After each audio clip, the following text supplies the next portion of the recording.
Hi hello, പ്രീതാസ് വേൾഡിലേക്ക് സ്വാഗതം. എല്ലാവരും സുഖമായിരിക്കുന്നു എന്ന് കരുതുന്നു. കുറേ ദിവസങ്ങളായി നമ്മൾ സംസാരിച്ചിട്ടല്ലേ.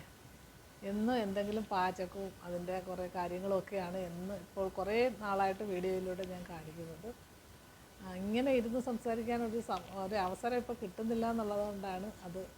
അങ്ങനെ ഞാൻ രാവിലെ എന്തെങ്കിലും പാചകം ചെയ്യുന്നതൊക്കെ വീഡിയോ എടുത്ത് വെച്ചിട്ട് നിങ്ങളുമായിട്ട് സംസാരിക്കുകയും വോയിസ് ഓവർ കൊടുക്കുകയൊക്കെ ചെയ്യുന്നത്. ഇന്നിപ്പോൾ ഞാൻ വിചാരിച്ച് എന്തായാലും കുറേ ദിവസമായാലും ഇന്നും കുറച്ച് സംസാരിക്കാമെന്ന് കരുതി അങ്ങനെ വന്നതാണ്. ഇന്നിപ്പോൾ പറയാൻ കാര്യം എന്താണെന്ന് വെച്ചാൽ, എൻ്റെ ഒരു കൂട്ടുകാരി സ്ഥിരം അവൾ വിളിച്ചിട്ട് എപ്പോഴും വീട്ടിൽ വളരെ ബുദ്ധിമുട്ടാണ്, വിഷമങ്ങളാണ്, സങ്കടങ്ങളാണ്, പിന്നെ ഒന്നും ശരിയാവുന്നില്ല, ജോലിക്ക് പോകാൻ 1-2 ജോലികൾക്ക് ശ്രമിച്ചു, അത് പറ്റുന്നില്ല, പിന്നെ ഹസ്ബൻഡ് ശരിയല്ല, അങ്ങനെ ആകെ അവളെപ്പോഴും അങ്ങ് വിഷമങ്ങൾ പറയുന്ന കാര്യങ്ങളൊക്കെയാണ്. അപ്പോഴും ഞാൻ ഓർത്തൊരു ദിവസം എന്നാൽ അവളുടെ വീട്ടിലൊന്ന് പോയി നോക്കാം എന്താ കാര്യമെന്നൊക്കെ അറിയാം. കുറേ നാളായി അങ്ങോട്ടൊക്കെ പോയിട്ട്. അങ്ങനെ അവിടെ ചെന്നപ്പോഴാണ്, അവരുടെ വീട്ടിൽ ചെന്നപ്പോൾ മൊത്തം അങ്ങ് നെഗറ്റീവ് എനർജിയാണ്. എന്നുവെച്ചാൽ ഒന്നും വൃത്തിയാക്കി സൂക്ഷിച്ചിട്ടില്ല. പണ്ട് അവരങ്ങനെ അല്ലായിരുന്നു. നന്നായിട്ട് വീടൊക്കെ നല്ലതായിട്ട് സൂക്ഷിച്ച് ചെടിയൊക്കെ നടുന്ന ഒക്കെ ചെയ്യുന്നൊരു ചേച്ചിയാണ്. പക്ഷേ ഇപ്പോൾ എന്ന് വെച്ചാൽ അത് മൊത്തം ഒന്ന് കാട് കയറി അങ്ങനെ വീടൊന്നും ശ്രദ്ധിക്കാതെ, അതേപോലെ പട്ടികളും ഒക്കെ സിറ്റൗട്ടിൽ കയറി കിടക്കുന്നു. പിന്നെ അതേപോലെ ഒന്നിലും ഒരു ശ്രദ്ധയില്ലാത്ത പോലെ ഒരു ഡിപ്രഷൻ മൂഡ് ആണ്. ഞാൻ പറഞ്ഞു, ഇയാളൊരു കാര്യം ചെയ്യും, ഇതെല്ലാം ഒന്ന് വൃത്തിയാക്കി ഇയാൾ ആ പൂജാമുറിയും വൃത്തിയാക്കി കുറച്ച് നേരം നാമമൊക്കെ ചൊല്ലി ഇയാളുടെ ആ മൂടൊന്ന് മാറ്റിയിടും. അപ്പോഴും പറയും ഇന്ന് ചെയ്യാം, നാളെ ചെയ്യാം, മറ്റന്നാൾ ചെയ്യാം, ഇങ്ങനെ പറയുന്നതല്ലാതെ പുള്ളിക്കാരി അതിലോട്ട് ഒരു ശ്രദ്ധ കൊടുക്കുന്നില്ല. പൂജാമുറിയൊക്കെ കണ്ടാൽ നമുക്ക് സങ്കടം തോന്നും. കൃഷ്ണനൊക്കെ അങ്ങ് ഒരു മാറാല പിടിച്ചിരിപ്പുണ്ട്, അതുപോലെ വിളക്കാണെങ്കിൽ ക്ലാവ് ഇങ്ങനെ പിടിച്ചിരിപ്പുണ്ട്. അങ്ങനെ ഞാനിത് പറയുമ്പം അവർക്ക് മനസ്സിലാവുമോ എന്ന് എനിക്കറിയത്തില്ല. പക്ഷേ പുള്ളിക്കാരുടെ കയ്യിൽ നല്ല ഫോണൊന്നും അല്ല ഇപ്പോൾ ഉള്ളത്, അതുകൊണ്ട് കാണാനും സാധ്യത കുറവാണ്. അങ്ങനെ ആകെപ്പാടെ ഒരു കംപ്ലീറ്റ് നെഗറ്റീവ് കാര്യങ്ങളാണ് ഞാനിന്ന് അവിടെ എല്ലാം കണ്ടത്. അപ്പോൾ ഞാൻ മനസ്സിലാക്കി, എനിക്ക് തോന്നിയത് എന്താണെന്ന് വെച്ചാൽ, ഈ കൂടുതലും നമ്മൾ തന്നെയാണ് നമുക്ക് ഓരോ പ്രശ്നങ്ങൾ ഇങ്ങനെ ഉണ്ടാക്കിയെടുക്കുന്നത്. ഇപ്പം എല്ലാം സൗഭാഗ്യങ്ങളും എല്ലാം ഒന്നും ആർക്കും എല്ലാം കിട്ടത്തില്ല. എല്ലാ സൗഭാഗ്യങ്ങളുള്ളവരുടെ മനസ്സിലും എന്തെങ്കിലും വിഷമം കാണും, ഇല്ലാതില്ല. ഇപ്പം പറയത്തക്ക വിഷമമൊന്നും ഈ കൂട്ടുകാരിക്കില്ല. പക്ഷേ ഇപ്പോൾ കടങ്ങൾ കൊണ്ടൊക്കെ ഉള്ള ഒരു വിഷമങ്ങളൊക്കെയാണ് പറയുന്നത്. അത് നമുക്ക് തീർക്കാൻ പറ്റാവുന്ന കടങ്ങളെ ഉള്ളു താനും. അന്നേരം അതനുസരിച്ചുള്ള എന്തെങ്കിലും വരുമാന മാർഗം കണ്ടെത്തിയാൽ മാത്രം മതി. പക്ഷേ ഇതിങ്ങനെ ഓരോ ദിവസവും ഇങ്ങനെ ഡൗണായി പോകുന്നത് കൊണ്ട് ഞാൻ ചെന്നപ്പോൾ ഇങ്ങനെയൊക്കെയാണ് കണ്ടത്. അപ്പോൾ അത് ചെയ്യത്തുമില്ല. എന്നാൽ ആ വീടൊക്കെ ഒന്ന് വൃത്തിയാക്കുമോ, പൂജാമുറി വൃത്തിയാക്കുമോ, പിന്നെ അടുത്തുള്ള ഒരു അമ്പലത്തിൽ പോവുമോ, കുറച്ച് സമയമെങ്കിലും നാമം ചൊല്ലുമോ, അങ്ങനെയൊക്കെ ചെയ്യാം എന്ന് പറയുന്നല്ലാതെ ചെയ്യുന്നുമില്ല. അപ്പം ഞാൻ അതിൽ എല്ലാവരോടുമായിട്ട് പറയുന്ന ഒരു കാര്യം എന്ന് പറഞ്ഞാൽ, നമ്മളുടെ വീടിൻ്റെ വിളക്കെന്ന് പറയുന്നത് നമ്മൾ സ്ത്രീകൾ തന്നെ. ഇനിയിപ്പോൾ പുരുഷന്മാരെത്ര പൈസ സമ്പാദിച്ചുകൊണ്ട് തന്നാലും നമ്മൾ സ്ത്രീകളാണ് നമ്മുടെ വീട് നന്നാക്കി നോക്കിയെടുക്കേണ്ടത്. വീട്ടിലൊരമ്മയായാലും അതുപോലെ ഭാര്യയായാലും ഇല്ലാതെ വരുമ്പോഴാണ് ആ വീട് ഏറ്റവും കൂടുതൽ നശിക്കുന്നല്ല, അത് ആ വീടിൻ്റെ ഒരു ഐശ്വര്യം പോയാണൊക്കെ തോന്നുന്നത് അപ്പോഴായിരിക്കും. അപ്പോഴും നമ്മൾ ഭാര്യമാരായാലും അമ്മമാരായാലും ഉള്ളപ്പോൾ ആ വീട് നല്ല രീതിയിലായിരിക്കും. എത്ര വയ്യാത്ത അമ്മമാരാണെങ്കിലും ആരെങ്കിലും നിർത്തിയെങ്കിലും വീടൊക്കെ വൃത്തിയാക്കുകയും ഒക്കെ ചെയ്യും. അതുപോലെ നമ്മൾ സ്ത്രീകൾ ചെയ്യേണ്ടതെന്ന് വെച്ചാൽ വീടൊക്കെ നല്ലതായിട്ട് നീറ്റാക്കി അവരവരെ കൊണ്ട് ഒക്കുന്ന രീതിയിൽ വീട് വൃത്തിയാക്കി ഇടുക. അതുപോലെ പിന്നെ വിളക്കൊക്കെ സമയത്ത് കൊളുത്തുക, അതുപോലെ നാമം ചെല്ലുക, പിന്നെ അടുത്തുള്ള അമ്പലങ്ങളിലൊക്കെ പോകാൻ പറ്റുന്നവർ. ഇപ്പം ഞാൻ അമ്പലം എന്ന് പറഞ്ഞത് നമ്മുടെ ഹിന്ദു മതത്തിൻ്റെ മാത്രമുള്ള, അല്ലാത്ത എല്ലാ മതങ്ങളിലുള്ളവർ അതാത് മതങ്ങളുടെ കാര്യങ്ങളൊക്കെ ചെയ്യുന്നതൊക്കെ ഏറ്റവും നല്ലതായിരിക്കും. നമുക്കൊരു പോസിറ്റീവ് എനർജി കിട്ടുകയും ചെയ്യും. അല്ലാതെ നമ്മളെപ്പോഴും ഗ്ലൂമി ആയിട്ട് ഒന്നും ചെയ്യാതെ മടി പിടിച്ചിരിക്കാതിരിക്കുക. എപ്പോഴും മടി പിടിച്ച് ഒന്നും ചെയ്യുന്നില്ല. ഇപ്പോൾ രാവിലെ എഴുന്നേറ്റ് ചെയ്യേണ്ട കാര്യങ്ങളൊന്നും ചെയ്യാതെ മടി പിടിച്ച് 11 മണിയാകുമ്പോൾ ഉറങ്ങി എണീക്കുക. ഏറ്റവും അത്യാവശ്യം എന്ന് പറഞ്ഞാൽ, ഞാൻ എൻ്റെ ജീവിതത്തിൽ ഞാൻ കണ്ടിട്ടുള്ളതും ഞാൻ ചെയ്യുന്നതും ഒക്കെ ഇതെന്ന് വെച്ചാൽ, രാവിലെ എഴുന്നേൽക്കണം. ഈ സ്ത്രീകൾ പ്രത്യേകിച്ച് രാവിലെ എണീക്കണം. ഇപ്പോഴത്തെ കുട്ടികളൊക്കെ പിന്നെ ഇപ്പം എനിക്ക് തോന്നുന്നു ഇപ്പോൾ ഈ IT ഫീൽഡൊക്കെ വന്ന് രാത്രി ഒരുപാട് ലേറ്റായി കിടന്ന് ഉറങ്ങിയിട്ട് പിന്നെ എഴുന്നേൽക്കാൻ ഒരുപാട് താമസിക്കുക. അവരുടെ ഒരു ജീവിതക്രമമൊക്കെ ഒരുപാട് മാറ്റങ്ങൾ വരുന്നുണ്ട്. പക്ഷേ അത് അത്ര നല്ലതായിട്ടൊന്നും എനിക്ക് തോന്നുന്നില്ല. എത്ര ആയാലും സ്ത്രീകൾ രാവിലെ എഴുന്നേൽക്കുക, വിളക്ക് കൊളുത്തുക, അതുപോലെ രാവിലെ കുളിക്കുക. ഒരുപാട് സ്ത്രീകളുണ്ട് രാവിലെ കുളിക്കാൻ അവർക്ക് ഭയങ്കര മടിയാണ്. കുളിച്ചാൽ പനി വരും, ജലദോഷം വരും എന്നൊക്കെയാണ് പറയുന്നത്. പക്ഷേ എനിക്കുള്ള അനുഭവത്തിൽ രാവിലെ നമ്മൾ കുളിക്കണം. കുളിക്കുമ്പം തന്നെ ഒരു ഫ്രഷ് എനർജി നമുക്ക് കിട്ടും. അപ്പോൾ നല്ല കുളിച്ച് വിളക്കൊക്കെ കൊളുത്തി കുറച്ച് നേരം നാമം ചെല്ലാൻ പറ്റുന്നുണ്ടെങ്കിൽ ചെയ്യുക. ഇല്ലെങ്കിൽ കുട്ടികളെ രാവിലെ സ്കൂളിൽ വിടേണ്ടവരാണെങ്കിൽ വിളക്കൊക്കെ കൊളുത്തി വെച്ചിട്ട് പെട്ടെന്ന് അതിൻ്റെ കാര്യങ്ങളൊക്കെ ചെയ്യുക. അതുപോലെ നമ്മുടെ ഉത്തരവാദിത്തങ്ങൾ നമ്മൾ ഏറ്റെടുത്ത് ചെയ്യുക. വീട്ടിൻ്റെ ഉത്തരവാദിത്തം ഇനിയിപ്പോൾ എത്ര കാര്യം പറഞ്ഞാലും നമ്മൾ സ്ത്രീകളുടെ കൈകളിൽ തന്നെ ആയിരിക്കും. അതിന് ഭർത്താവ് എന്തൊക്കെ സഹായിക്കുന്നു എന്നൊക്കെ പറഞ്ഞാൽ തന്നെയും നമ്മൾ ചെയ്തില്ലെങ്കിൽ അത് അവിടെ എങ്ങനെ കിടക്കും. അതുകൊണ്ട് അതിന് വേണ്ടിയിട്ടുള്ള ചെയ്യുക. പിന്നെ ചെടികളൊക്കെ വെച്ച് പിടിപ്പിക്കുക. പിന്നെ നമുക്ക് പോസിറ്റീവായിട്ട് എന്തൊക്കെ ചെയ്യാൻ കഴിയുന്നു അതൊക്കെ ചെയ്യുക. എപ്പോഴും ആക്റ്റീവായിട്ടിരിക്കാൻ ശ്രമിക്കുക. അപ്പം ദുഃഖങ്ങളില്ലാത്ത ആരുമില്ല. എല്ലാവർക്കും ഓരോ തരത്തിൽ അല്ലെങ്കിൽ വേറെ തരത്തിൽ എന്തെങ്കിലും ദുഃഖം കാണും. അതുപോലെ കടം ഇല്ലാത്തവരില്ല. കടം ഉണ്ടെങ്കിൽ കടം തീർക്കാനുള്ള ഒരു മാർഗം ശ്രമിക്കുക. ഇപ്പോൾ ഭർത്താവ് ഉത്തരവാദിത്തപരമായിട്ട് പെരുമാറാത്തത് കൊണ്ടാണ് ആ ചേച്ചിക്ക് ഇത്രയ്ക്ക് വിഷമം വരുന്നത്, അത് സത്യമാണ്. പക്ഷേ അതിന് അവർ തന്നെ എന്തെങ്കിലും ഒരു വഴി കണ്ടെത്തുക എന്നുള്ളതാണ്. അപ്പോൾ ഒരു ദിവസം ജോലിക്ക് പോയി പിന്നെ 10 ദിവസം ജോലിക്ക് പോയിരിക്കുമ്പോൾ വീണ്ടും അത് അങ്ങനെ താഴ്പോട്ട് പോയിക്കൊണ്ടിരിക്കും. അപ്പോഴും നമ്മുടെ മനസ്സിനെ നമ്മൾ അതിപ്പോൾ എനിക്കായാലും നമുക്കായാലും എന്തെങ്കിലും വിഷമങ്ങൾ ഇല്ലാതെ ഒരു ദിവസവും ഇല്ല. എന്തെങ്കിലും ഒരു വിഷമം വരും.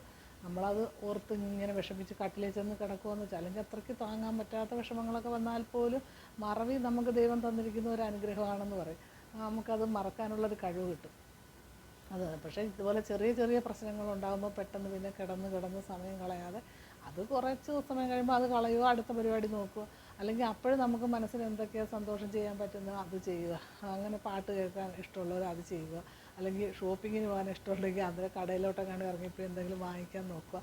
ആ മൂഡ് നമ്മളങ്ങ് മാറ്റിക്കളഞ്ഞാൽ മാത്രം മതി. അന്നേരം നമ്മുടെ ആ മൈൻഡ് സെറ്റ് ഒന്ന്, അന്നേരത്തെ ആ വിഷമം ഒന്ന് മാറ്റിക്കളയുമ്പോൾ നമുക്ക് എന്തെങ്കിലും ഒരു വഴി ഭഗവാൻ കാണിച്ചു തരും. പിന്നെ ഈശ്വര ഭക്തിയുള്ളവർക്കും അതുപോലെ ഈ ഭഗവാനിൽ ഒരു ആശ്രയം കാണുന്നവർക്കൊക്കെ എന്ന് വെച്ചാൽ, എൻ്റെ അനുഭവത്തിൽ ഇനിയിപ്പോൾ ഭഗവാൻ ദൈവം ഇല്ല എന്ന് പറഞ്ഞാൽ പോലും നമുക്കൊരു പ്രശ്നങ്ങളോ അല്ലെങ്കിൽ ഇനി ഞാൻ എന്ത് ചെയ്യും എന്നൊരു ഘട്ടമൊക്കെ വരുന്ന സമയത്ത് നമുക്ക് എന്തെങ്കിലും ഒരു വഴി നമ്മുടെ മനസ്സിൽ തോന്നിപ്പിക്കും. അതാണല്ലോ ദൈവം എന്ന് പറയുന്നത്. അല്ലാതെ നേരിട്ട് ഇപ്പോൾ ശംഖ് ചക്രം ഗദ പത്മത്തോടു കൂടി വന്ന് ഇത് മകളെ ഇത് ചെയ്യൂ അങ്ങനെ പറയുന്ന ഒരു ദൈവം ഇല്ല. നമ്മുടെ മനസ്സിൽ ഒരു നേർവഴി കാട്ടിത്തരുന്നതാണ് നമ്മുടെ ദൈവം. അതിന് വേണ്ടിയിട്ട് നമ്മൾ അമ്പലങ്ങളിൽ പോയാൽ പറ്റുമെന്ന് ചോദിക്കുക. അത് ഒരു പോസിറ്റീവ് എനർജി കിട്ടും. അവിടെ പോകുമ്പോൾ നമുക്ക് വേറൊന്നും ചിന്തിക്കാൻ പറ്റുന്നില്ല. അതിന് വേണ്ടിയിട്ട് പോകുന്നു എന്നല്ലാതെ അവിടെ പോയി കഴിഞ്ഞാൽ ഇത് കിട്ടും അല്ലെങ്കിൽ പിന്നെ കുറച്ച് സമ്പാദിക്കാം കുറേ അമ്പലങ്ങളിലങ്ങ് പോയാൽ അതിലൊന്നും അങ്ങനെയൊന്നും വിചാരിച്ച് ആരും അമ്പലങ്ങളിലൊന്നും പോകണ്ട. കുറേ പൂജകൾ ചെയ്ത് കഴിഞ്ഞാൽ അതെല്ലാം നടക്കും, ഒന്നുമില്ല. നമുക്കുള്ള തലയിൽ എന്തൊക്കെ എഴുതിയിട്ടുണ്ടോ അതൊക്കെ നമുക്ക് അനുഭവിക്കേണ്ടി വരും. പിന്നെ നമുക്ക് അവിടെ പോകുമ്പോൾ നമ്മുടെ മനസ്സിന് സന്തോഷം കിട്ടുന്നുണ്ടെങ്കിൽ അവിടെ പോയി ചെയ്യുക.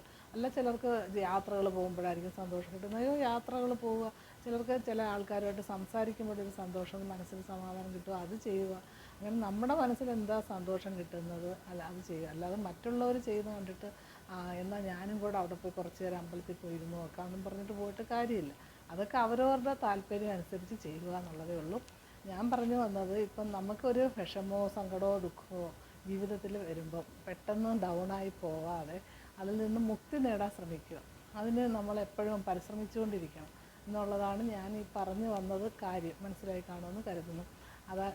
അതിന് വേണ്ടിയിട്ട് നമ്മൾ തന്നെ പരിശ്രമിക്കുക. അല്ലാതെ വേറൊരാളെ അവർ ഭയങ്കര പണമുണ്ട്, അവർക്ക് അതുണ്ട് ഇതുണ്ട്, എനിക്കിതൊന്നും ഇല്ല, ഇങ്ങനെയൊക്കെ പറഞ്ഞൊക്കെ ഇരിക്കുന്ന ഒരുപാട് ആൾക്കാരുണ്ട്. അതിലൊന്നും ഒരു കാര്യമില്ല. നമുക്കും എല്ലാം ഉണ്ട്.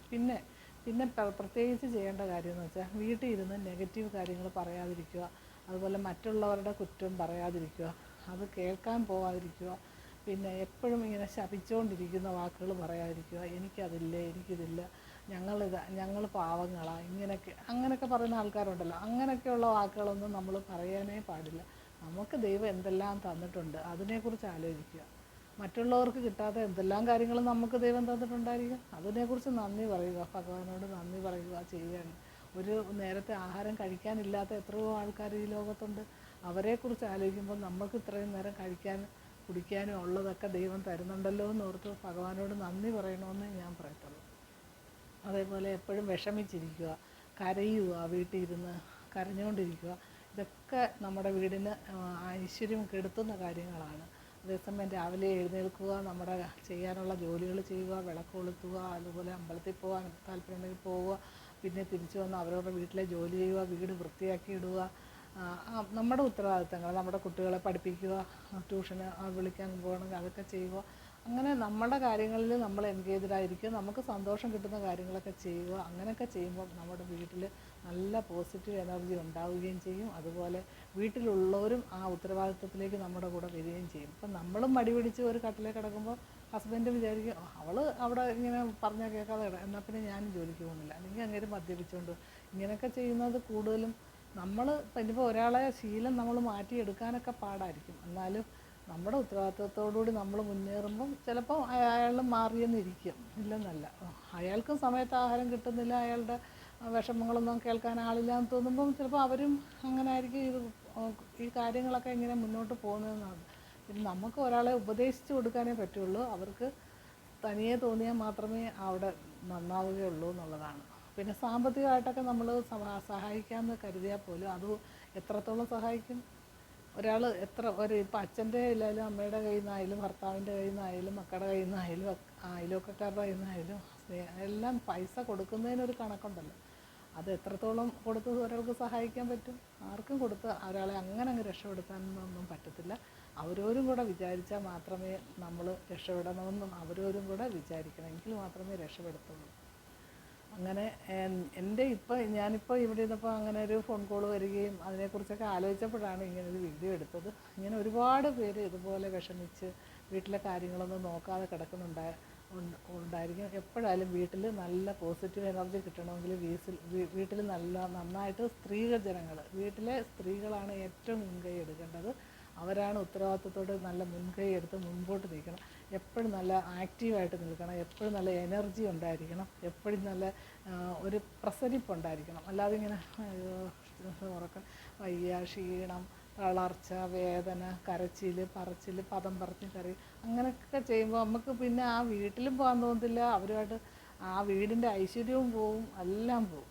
അതേസമയം നമുക്കിപ്പോൾ ഒരുപാട് വിഷമങ്ങൾ നമ്മുടെ മനസ്സിൽ കാണും, നമ്മളതെല്ലാം കൂടെ പിടിച്ച് കരഞ്ഞ് മൂലയ്ക്ക് ഇരിക്കേണ്ട കാര്യം എന്തോ? നമുക്ക് ചെയ്യാവുന്ന ജോലികൾ ചെയ്യുക, നമ്മുടെ കാര്യങ്ങൾ നോക്കുക, ഓടി നടക്കുക, അങ്ങനെയൊക്കെ അങ്ങ് ആക്റ്റീവായിട്ടിരുന്ന് ഓരോ കാര്യങ്ങൾ ചെയ്യുകയാണെങ്കിൽ നമ്മുടെ വീട്ടിൽ നല്ല ഐശ്വര്യം ഉണ്ടാവുമെന്നാണ് എനിക്കുള്ള അഭിപ്രായം.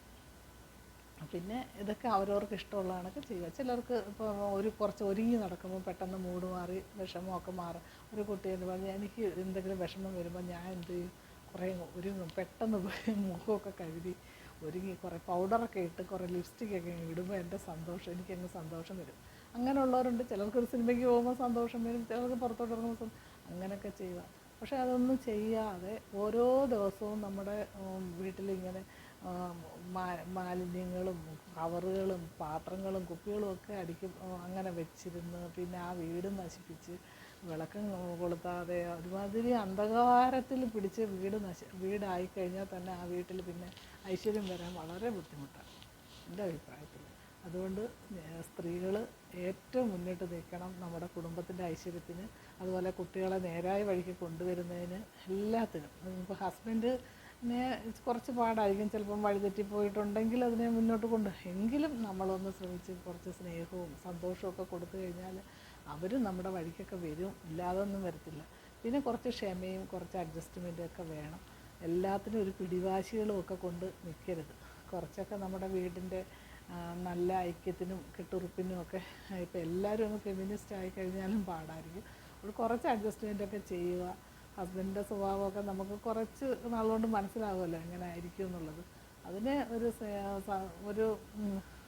ഒരു സന്തോഷപൂർവ്വമോ അല്ലെങ്കിൽ ഒരു സ്നേഹത്തിൻ്റെ പുറത്തോ ഒക്കെ നമ്മളൊന്ന് അഡ്ജസ്റ്റ് ചെയ്തുമൊക്കെ അങ്ങ് പോവുകയാണെങ്കിൽ കാര്യങ്ങളൊക്കെ അങ്ങ് പൊയ്ക്കോളും. പിന്നെ പെട്ടെന്ന് എപ്പോഴും ഡൈവോഴ്സിനെ കുറിച്ച് ചിന്തിക്കുകയോ, അതിന് ഡൈവോഴ്സ് ചെയ്താലും പിന്നെ നമുക്ക് ഓരോ ഉത്തരവാദിത്തങ്ങൾ, കുട്ടികളുടെ ഉത്തരവാദിത്തം ആയാലും പിന്നെ വീട്ടേണ്ട കടങ്ങളെക്കുറിച്ച് എല്ലാം നമുക്കുള്ള തലയിൽ തന്നെ ആയിരിക്കും വരുന്നത്.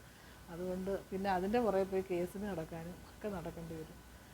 അതുകൊണ്ട് എൻ്റെ അഭിപ്രായത്തിൽ നല്ല വീട്ടമ്മമാരായിക്കഴിഞ്ഞാൽ അതുപോലെ വീട്ടിൽ നല്ല പോസിറ്റീവ് എനർജി ഉണ്ടാകണമെങ്കിൽ നമ്മുടെ വീടും പരിസരമൊക്കെ നല്ല വൃത്തിയായിട്ട് സൂക്ഷിക്കുക.